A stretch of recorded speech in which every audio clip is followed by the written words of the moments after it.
কোন যুক্তিতে মোস্তাফিজকে মানা করা হচ্ছে?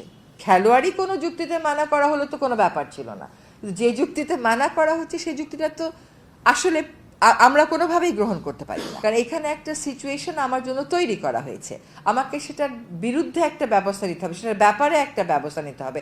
আমার তো চুপ করে বসে থাকার উপায় নেই। খেলাটা যদি খেলার জায়গায় আমরা রাখতে পারতাম খুবই ভালো হতো, কিন্তু আনফর্চুনেটলি খেলাটার মধ্যে রাজনীতি নিয়ে আসা হয়েছে। অন্যান্য সময় আমরা কি বলি, দুইটা দেশের মধ্যে যদি রাজনৈতিক টেনশন থাকেও, যে কোনো দুটা দেশ, আমি বাংলাদেশ ভারত, বাংলাদেশ নেপাল এরকম বলছি না, ভারত নেপাল, ভারত মালদ্বীপস এটা বলছি না, বলছি দুইটা দেশের মধ্যে যদি রাজনৈতিক টেনশন থাকেও বলে যে সাংস্কৃতিক এক্সচেঞ্জ, খেলাধুলা এগুলোর মাধ্যমে এটা কমিয়ে আনা যায়।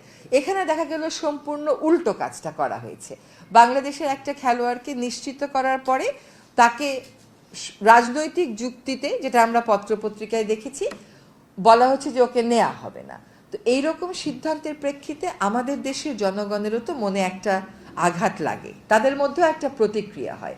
সেরকম জায়গায় আমাদেরকেও একটা অবস্থান নিতে হবে। আমরা সেই অবস্থানের আইনগত ভিত্তি এবং প্রক্রিয়া যাচাই বাছাই করছি এবং করার পরে আমরা একটা বিফিটিং পদক্ষেপ গ্রহণ করব। আমি মনে করি না এটার সাথে অর্থ উপদেষ্টা মহোদয় যেটা বলেছেন সেটা কনফ্লিক্টিং হবে, কারণ এখানে একটা সিচুয়েশন আমার জন্য তৈরি করা হয়েছে, আমাকে সেটার বিরুদ্ধে একটা ব্যবস্থা নিতে হবে, সেটার ব্যাপারে একটা ব্যবস্থা নিতে হবে। আমার তো চুপ করে বসে থাকার উপায় নেই। কোন যুক্তিতে মোস্তাফিজকে মানা করা হচ্ছে? খেলোয়াড়ই কোনো যুক্তিতে মানা করা হলে তো কোনো ব্যাপার ছিল না, যে যুক্তিতে মানা করা হচ্ছে সেই যুক্তিটা তো আসলে আমরা কোনোভাবেই গ্রহণ করতে পারি না, ফলে সেখানে আমাদেরকে একটা প্রতিক্রিয়া দেখাতেই হচ্ছে। আমরা আইনি ভিত্তিটা পর্যালোচনা করছি, এটা কোন মাধ্যমে কিভাবে সিদ্ধান্ত গ্রহণ করতে হবে এটা সেই বিষয়টা দেখে আমরা আমাদের সিদ্ধান্তটা জানাবো। না, গুজব অনেক কয়টা মাধ্যম থেকেই কিন্তু ফ্যাক্ট চেক করে, এখন মাননীয় প্রধান উপদেষ্টার ওখান থেকেও দেখা যাচ্ছে কিছু কিছু ফ্যাক্ট চেক করে বলা হচ্ছে, কিছু কিছু মিডিয়া সেল থেকে ফ্যাক্ট চেক করা হচ্ছে, আমাদেরও পিআইডি রয়েছে। হ্যাঁ, শুনেন একটা কথা কি, গুজবটা কাউন্টার করা তো আমাদের জাতীয় দায়িত্ব, নির্বাচনটা আমাদের দেশের গণতন্ত্রের সাথে দেশের স্বার্থে হবে।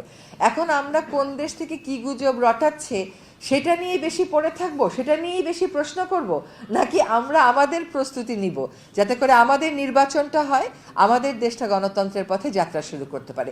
সেটাই আমি বললাম যে যত রকমের কথা শুনেন সব রকমের কথাই কিন্তু প্রশ্নের বিষয়বস্তু হতে পারে না, কারণ সে তার রাজনৈতিক অবস্থান থেকে এই প্রচারটা করে। কিন্তু আমার রাজনৈতিক অবস্থান তো একটা দেশের নাগরিক হিসেবে, সরকারের অংশ হিসেবে, গণমাধ্যমের কর্মী হিসেবে তা হতে পারে না। কোন ভিউটাতে আমি এন্ডোর্স করব দেশের সাথে সেটা আমি চিন্তা করব না? তো আপনাদের প্রতি আহ্বান থাকবে সেটা একটু চিন্তা করার জন্য।